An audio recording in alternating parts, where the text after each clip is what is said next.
Какво е водата? Нещо, без което не можем.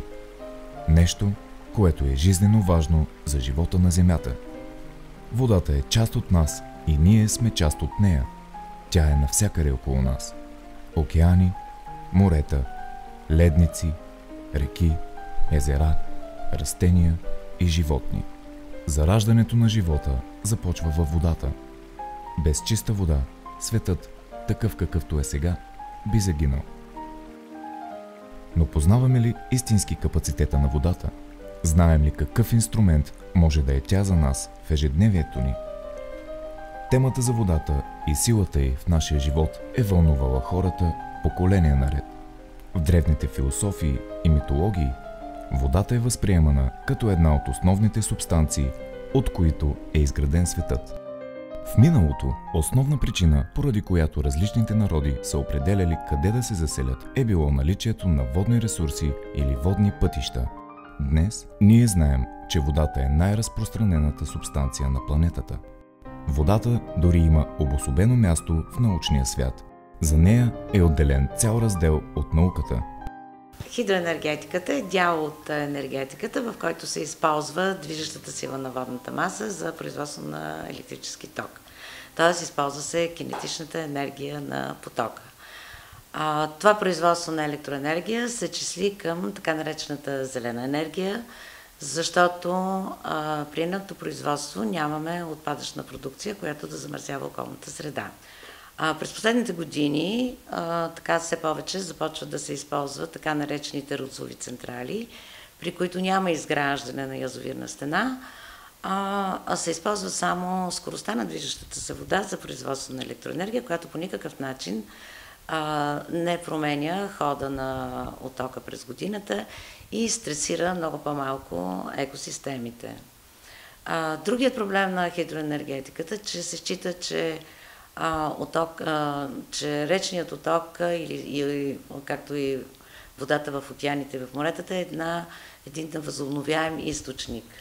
Всъщност, последните изследвания на климатичните промени, на които вашето поколение е свидетел, е, че това не е точно така. В много краища на света, например Северна Африка, се променят драстично, се намаляват валежите и намаляват изключително много запасите от вода, което е проблем и което налага ние да мислиме, когато използваме енергията на водата и трябва да използваме по начин, по който да съхраняваме всичко, което е в животинския свят и всичко, което зависи от нея, защото в крайна сметка ние сме крайно зависими от водата за нашия живот.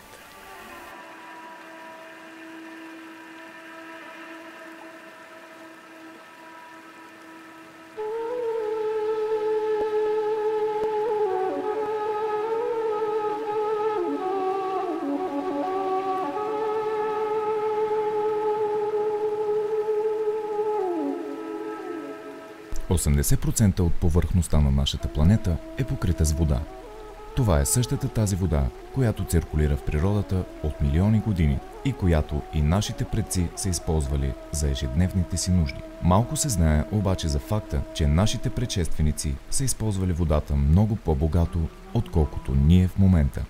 Използването на хидроенергията датира още от Древна Гърция и Рим, където водните колела са били използвани за смилане на семена от житни растения. В Европа водениците започват да се използват масово някъде около 9 век. Впоследствие, с напредването на новите технологии, водните съоръжения са били изоставени и тяхното място заемат новите технологични изобретения.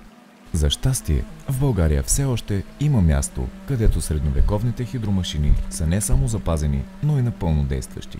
Пренасяме се в Габрово, най-дългият град в България, построен по протежението на река Янтра.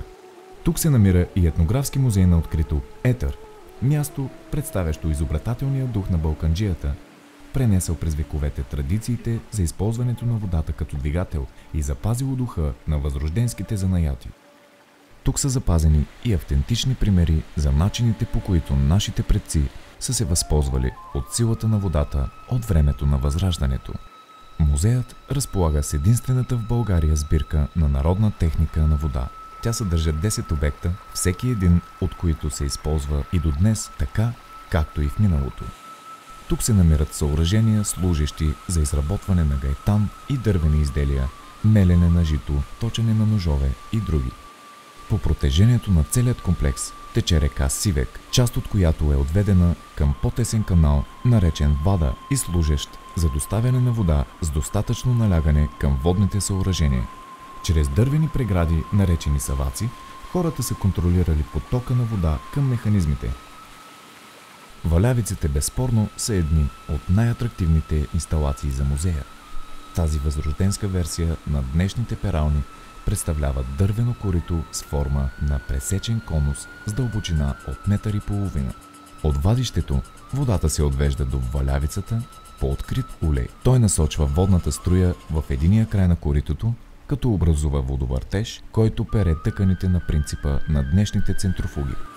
Перилни препарати не са били използвани, а продължителността на обработка на тъканите зависи от материала и температурата на водата от 5 до 10 часа.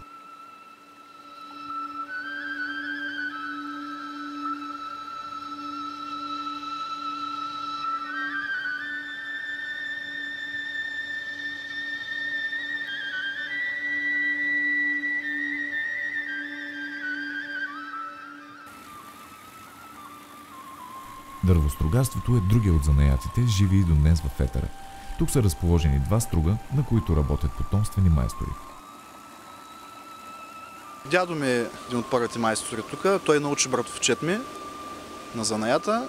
Повечето неща знам от братовчет си. Всъщност от малък покрай него в работилницата, 9-10 годишен някъде. Но основно от 16 години се занимавам професионално с това. Механизма е доста прост, една дълга дървена ос, която лагерува на 2 места. В единия си край има дървени перки и важното е да има течаща бърза вода, за да може да задвижва колелото. То принцип на струговане просто няма къде да се види на друго място. Дървостругарството в миналото се налага от самата природа на централната Стара планина. Бедна на плодородна почва, но богата на гори и буйна вода. Миналото, най-голямо приложение на водата като двигател, намираме в гаетанджийското производство. Гаетанът представлява плетен вълнен шнур, най-често използван за декорация на българските народни носии. Плетенето на гаетан в Габровско започва през 30-те години на 19 век, а от 60-те години занаята е един от най-силните в района. Затова интензивно развитие на гаетанджийството допринася използването на водата като двигател. Чарковете за плетене на гаетан се подреждат в специализирана сграда, наречена гаетанджийска одая. Сградата е на 2 етажа, като на горния етаж са чарковете, а под пода са разположени двигателните им механизми, отделени за всяка машина. Хоризонтално водно колело, перей, дървено вретено и метална ос. Водата задвижва механизмите, които посредством зъбни колела карат чарковете да работят. Движението на калемите с прежда става по строго определен път, гарантиращ правилното изплитане на крайния продукт. Оборудването на чарка се допълва от приспособления, осигуряващи равномерното плетене. Сплетеният гаетан се събира и е готов за боядисване.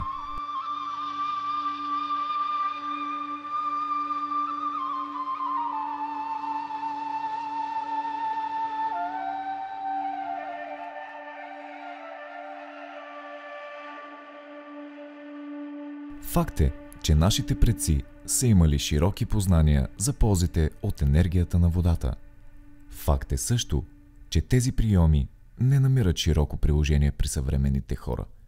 Всъщност, дали нашето поколение знае за потенциала на водата? Мисля, че съвременните хора не са много запознати с използването на водната енергия. Здравейте, за какво най-вече използвате водата? За миене, за пиене, косата си мия. По-хубаво да я ползват тая вода. Ну там, руки мою там, утром пью еще, водичку, знаешь.